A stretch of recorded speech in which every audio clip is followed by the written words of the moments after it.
Assalamualaikum warahmatullahi wabarakatuh. Saya Muhammad Akmal Maulana dari kelas B dengan NIM 202401401400099. Ini saya akan menjawab 4 pertanyaan dari 8 pertanyaan yang telah diberikan di uji kompetensi yang ketiga ini.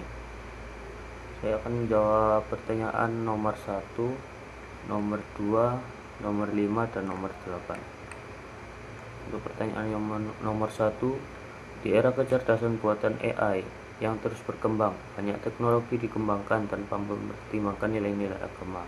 Berdasarkan paradigma Islam dalam pengembangan iptek, analisislah bagaimana umat Islam seharusnya menyikapi perkembangan teknologi seperti AI agar tidak bertentangan dengan akidah dan syariat Islam. Sikap umat Islam terhadap perkembangan AI. Yang pertama, berlandaskan akidah. AI hanyalah alat, bukan makhluk berkuasa. Umat Islam harus yakin bahwa hanya Allah yang Maha mengetahui. Yang kedua, sesuai syariah. AI tidak boleh digunakan untuk hal haram seperti penipuan, pornografi ataupun pelanggaran privasi. Yang ketiga, sebagai sarana ibadah. AI dimanfaatkan untuk kemaslahatan seperti pendidikan, kesehatan, dan pelayanan umat. Yang keempat, ada etika Islam dalam inovasi. AI harus dikembangkan dengan tanggung jawab dan akhlak agar tidak merusak nilai kemanusiaan. Yang terakhir, kolaborasi ulama dan teknokrat. Pengembangan AI perlu melibatkan ulama agar sesuai dengan syariah Islam. Untuk pertanyaan yang kedua, ada salah satu rambu dalam pengembangan iptek dalam Islam adalah tidak bertentangan dengan Al-Quran dan Hadis. Berikan contoh nyata dari kehidupan modern saat ini, misalnya di bidang teknologi informatika, yang sesuai dan tidak sesuai dengan prinsip tersebut. Jelaskan alasannya.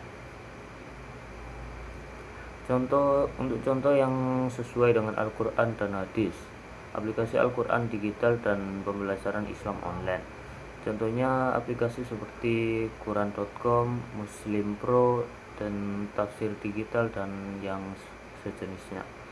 Alasannya yaitu membantu umat memahami dan mengamalkan ajaran Islam di era digital sesuai dengan perintah mencari ilmu dan menyebarkan kebaikan. Untuk contoh yang tidak sesuai dengan Al-Quran dan Hadis, yaitu penyebaran hoax dan fitnah di media sosial. Contohnya seperti konten bohong, provokatif, atau ujaran kebencian di platform seperti WhatsApp, Facebook, dan juga TikTok. Alasannya bertentangan dengan larangan menyebar berita kebohongan dan perintah menjaga lisan serta kehormatan sesama. Kemudian lanjut ke pertanyaan yang nomor 5. Banyak ayat dalam Al-Quran yang mengajak manusia untuk berpikir dan mengamati alam. Pilih satu ayat Al-Quran yang berkaitan dengan fenomena alam, lalu jelaskan bagaimana ayat tersebut bisa dijadikan inspirasi dalam pengembangan sains dan teknologi. Untuk ayat Al-Quran yang berhubungan dengan fenomena alam ini ada dari surat Al-Ghasyiyah ayat 17 yang berbunyi Bismillahirrahmanirrahim. Afala yanzuruna ilal ibili kaifa khuliqat, yang artinya, maka apakah mereka tidak memperhatikan unta, bagaimana ia diciptakan. Ayat ini mengajak manusia menganalisis ciptaan Allah, dalam hal ini unta, sebagai makhluk yang memiliki desain biologis yang luar biasa. Contohnya seperti mampu bertahan di lingkungan ekstrim seperti padang pasir, memiliki struktur tubuh yang efisien untuk membawa beban yang jauh. Inspirasi dalam pengembangan sains dan teknologi. Teknologi kendaraan off-road terinspirasi dari cara unta berjalan di pasir. Kemudian teknologi penyimpanan air dan efisiensi energi tubuh unta menginspirasi penelitian di bidang bioteknologi dan juga kedokteran. Dan studi sistem pendingin tubuh unta memberi ide untuk rekayasa thermal. Kemudian pertanyaan yang keempat atau pertanyaan nomor 8. Di tengah kemudahan akses informasi dan ilmu di era digital, banyak orang terjebak pada informasi yang tidak valid atau hoax. berdasarkan prinsip keilmuan dalam Islam. Bagaimana cara seorang muslim menyikapi hal ini agar tetap mendapatkan ilmu yang bermanfaat dan tidak menyesatkan?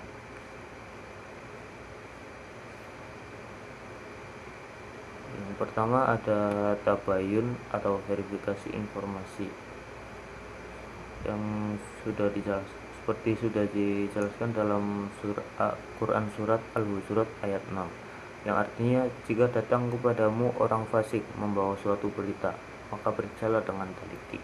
Wajib menyaring informasi sebelum percaya atau menyebarkannya.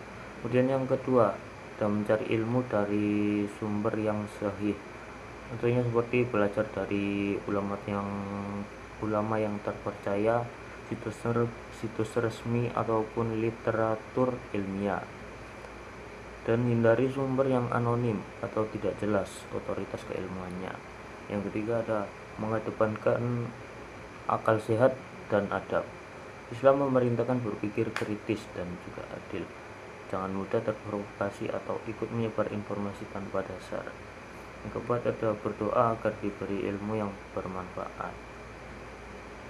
Ilmu yang bermanfaat adalah ilmu yang benar, membawa kebaikan dunia dan akhirat. Sekian itu saja mungkin yang dapat saya jawab. Terima kasih. Wassalamualaikum warahmatullahi wabarakatuh.